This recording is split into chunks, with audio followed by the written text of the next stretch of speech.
मुझे शायद ये बात तुमसे शेयर नहीं करनी चाहिए, लेकिन नॉलेज ही पावर है और पावर के साथ आती है मैनिपुलेशन की ताकत। कमजोर दिमाग वाले इस वीडियो को देखने से बचें। ये है डार्क साइकोलॉजी के 20 माइंड ट्रिक्स जो तुम्हें कंट्रोल, पर्सुएशन और मैनिपुलेशन में मास्टर बना सकते हैं। अगर किसी मीटिंग या ग्रुप गैदरिंग में तुम्हें लगता है कि कोई इंसान तुम पर गुस्सा निकाल सकता है, तो एक बहुत ही शातिर तरीका है, उसके बगल में बैठ जाओ। दूर बैठकर किसी पर गुस्सा निकालना आसान होता है, लेकिन पास बैठा इंसान मानसिक रूप से एक व्यक्तिगत जोन में आ जाता है। पहली बात, सामने वाले को अपनी बॉडी घुमानी पड़ेगी। दूसरी, पास बैठने से एक साइकोलॉजिकल डिस्कम्फर्ट पैदा होता है। और तीसरी, तुम भीड़ में छिप नहीं सकते। यह प्रॉक्सिमिटी कॉन्फ्लिक्ट को डिसर्म कर देती है। क्या कभी कोई गाना दिमाग में अटक गया है जिसका कोई सिर पैर नहीं, बस रिपीट होता रहता है? इससे छुटकारा पाने का डार्क साइकोलॉजिकल तरीका है उस गाने का अंत सोचो। क्यों? क्योंकि ज़ाइगर्निक इफेक्ट कहता है कि हमारा दिमाग अधूरी चीजों को बार बार दोहराता है, लेकिन अगर गाना पूरा हो गया तो दिमाग उसे कंप्लीट मानकर छोड़ देगा। अगर तुम चाहते हो कि कोई इंसान तुम्हारी बात से सहमत हो जाए, तो जब भी बात कर रहे हो सिर हिलाते हुए बोलो। ये सटल बॉडी लैंग्वेज सामने वाले के दिमाग को सबकॉन्शियसली सिग्नल देती है कि जो कहा जा रहा है वो सही है, और इंसान भी मिरर इफेक्ट के चलते सिर हिलाने लगता है, मतलब सहमत होने लगता है। अगर तुम्हें किसी से रॉक पेपर सिजर्स खेलना है और जीतना है, तो खेल शुरू करने से ठीक पहले उसे कोई सवाल पूछो। जैसे ही वो जवाब देने लगे, तुरंत गेम शुरू कर दो। साइकोलॉजिकल रिसर्च के मुताबिक सवाल के बाद इंसान का दिमाग रिफ्लेक्स में सिजर्स चुनता है। अब बस तुम रॉक बनो और जीत लो। अगर तुम्हें अपनी बात को ज्यादा प्रभावशाली बनाना है, तो कहो, यह सलाह मेरे पापा ने दी थी। फादर फिगर्स की बात को समाज में अंडरस्टूड रिस्पेक्ट दी जाती है, भले ही वो सलाह किसी किताब से ली गई हो, जैसे how to win friends and influence people. लोग फिर भी उस पर भरोसा करते हैं। अगर तुम्हें लगता है कि कोई इंसान तुम्हें पसंद नहीं करता, तो उससे छोटी सी मदद मांगो, जैसे पेन दे दो। ये एक साइकोलॉजिकल ट्रैप है। इतनी छोटी रिक्वेस्ट को मना करना मुश्किल होता है, और जैसे ही वो हाँ कह देगा, तो उसका दिमाग ये मानने लगेगा कि शायद तू इतना बुरा नहीं है। क्या कभी तुम्हें ऐसा लगा कि कोई तुम्हें लगातार घूर रहा है? पता लगाने के लिए बस जोर से जम्हाई लो और देखो कौन और जम्हाई लेता है। Yawning is contagious. तो अगर वो इंसान भी जम्हाई लेता है, तो पक्का है वो तुम्हें देख रहा था। अगर किसी को डेट पर ले जा रहे हो, तो ऐसी एक्टिविटी चुनो जिसमें थोड़ा थ्रिल हो, जैसे अम्यूजमेंट पार्क, हॉरर मूवी या एडवेंचर राइड। इससे दिमाग में एड्रेनलिन रिलीज होता है, जो रोमांटिक अट्रैक्शन को कंफ्यूज कर देता है और उसे लगता है कि वो तुम्हें पसंद करने लगी है। अगर तुम किसी को याद रहना चाहते हो, तो शुरुआत और अंत को जबरदस्त बनाओ, क्योंकि इंसान को सबसे ज्यादा याद स्टार्ट और एंड होता है। बीच का हिस्सा अक्सर फेड हो जाता है। चाहे इंटरव्यू हो या डेट, पहला और आखिरी इंप्रेशन काफी होता है। अगर तुम किसी से पैसे, फेवर या कंसेशन मांगना चाहते हो, तो शुरू में बहुत ज्यादा अमाउंट मांगो। वो मना करेगा और तभी तुम अपना सच वाला अमाउंट बताओ। अब उसे गिल्ट फील होगा कि पहले ना कहा, और अब वो हाँ कह देगा। इसे कहते हैं door in the face technique. जब कोई दोस्त कुछ कहे, तो उसकी बात को पैराफ्रेज करके दोहराओ। उदाहरण, वो कहे, आज ऑफिस बहुत बोरिंग था। तुम बोलो, तो ऑफिस में कुछ इंटरेस्टिंग नहीं हुआ। उसे लगेगा कि तुम उसकी बातों में जेन्युइनली इंटरेस्टेड हो। अगर आप किसी अनजान व्यक्ति से जल्दी ट्रस्ट बनाना चाहते हो, तो सिर्फ शब्दों से नहीं, उसकी बॉडी लैंग्वेज से बातचीत शुरू करो। इस तकनीक को कहते हैं मिररिंग, जहां आप सामने वाले की पोस्चर, हाथों की हरकतें, बैठने का तरीका, यहां तक कि फेशियल एक्सप्रेशंस को सटल तरीके से कॉपी करते हो। लेकिन ध्यान रहे, ये बहुत ज्यादा ऑब्वियस नहीं होना चाहिए, वरना सामने वाला अजीब महसूस करेगा।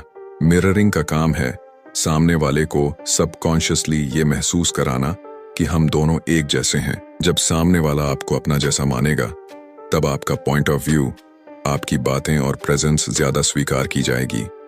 यह ट्रस्ट बिल्डिंग में सबसे ज्यादा पावरफुल नॉन वर्बल ट्रिक है।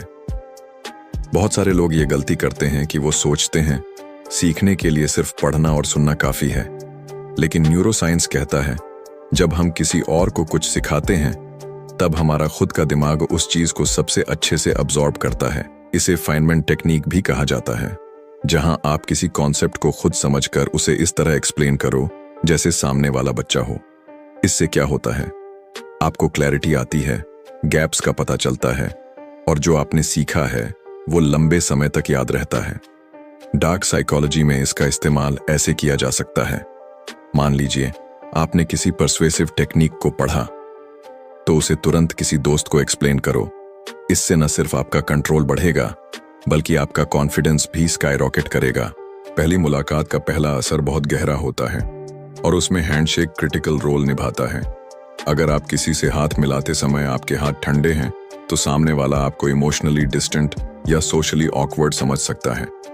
लेकिन अगर आई कांटेक्ट बहुत लोगों को अनकंफर्टेबल कर देता है, लेकिन वो पावरफुल होता है, खासकर जब आप बात कर रहे हो। तो इसका हल क्या है? सामने वाले की आंखों के रंग को ऑब्जर्व करो। जैसे ही आप उसके आई कलर को आइडेंटिफाई करने की कोशिश करते हो, आप नेचुरली उसकी आंखों में देर तक देख रहे होते हो, बिना डर या डिस्कम्फर्ट के। इससे आपका कम्युनिकेशन ज्यादा डीप और एंगेजिंग होता है और सामने वाला आपके बारे में सोचता है ये इंसान जेन्युइनली कनेक्टेड है। प्रो टिप, आई कांटेक्ट करते समय हल्की मुस्कान जोड़ दो। इससे वार्मथ और ट्रस्ट और भी बढ़ जाता है। कभी सोचा है कि ग्रुप में सबसे मजबूत इमोशनल कनेक्शन किसके बीच है? इसका आसान तरीका है, ध्यान दो कि जब सब लोग हंसते हैं तो कौन किसकी तरफ देखता है। साइकोलॉजिकल स्टडीज कहती हैं कि जब इंसान खुलकर हंसता है वो उस व्यक्ति की तरफ देखता है जिससे वो सबसे ज्यादा जुड़ा हुआ महसूस करता है। तो अगली बार अपने दोस्तों के बीच ऑब्जर्व करो, कौन किस जोक पर किसको देखकर हंस रहा है। ये न केवल इमोशनल बॉन्ड्स को रिवील करता है बल्कि हिडन रिलेशनशिप्स या सोशल हायरार्की को भी दिखा सकता है। ये trick work places, friend circles या यहां तक कि सोशल गैदरिंग्स में भी काम आती है। कभी कभी साइलेंस सबसे लाउड वेपन होता है।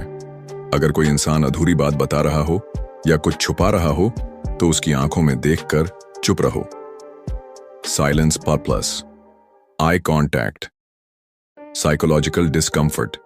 ये डिस्कम्फर्ट उसके अंदर इतनी टेंशन पैदा करता है कि वो खुद ब खुद सारी जानकारी स्पिल कर देता है। इसका उपयोग इंटरोगेशन रूम से लेकर दोस्ती के रिश्तों तक होता है।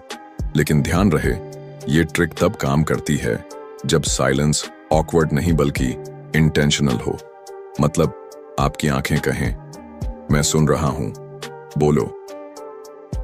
जब भी कोई इंटेंस आर्ग्यूमेंट या कॉन्फ्लिक्ट हो रहा हो तो उसमें खाना बीच में लाओ। एक बार NYC सबवे में दो लोग लड़ रहे थे।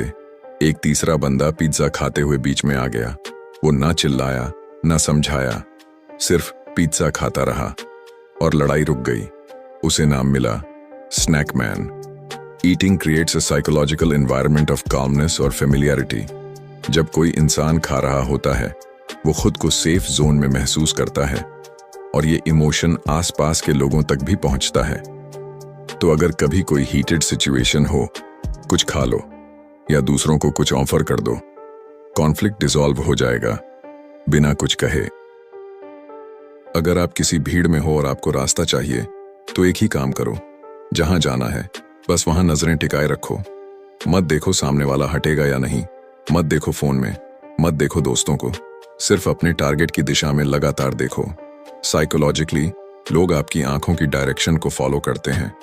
अगर उन्हें लगेगा कि आप सीधा किसी लक्ष्य की ओर बढ़ रहे हो तो वो खुद ब खुद रास्ता बना देंगे। ये ट्रिक एयरपोर्ट्स, मेट्रोज, फेस्टिवल्स, हर क्राउडेड जगह में काम करती है और साथ ही आपको अल्फा वाइब भी देती है।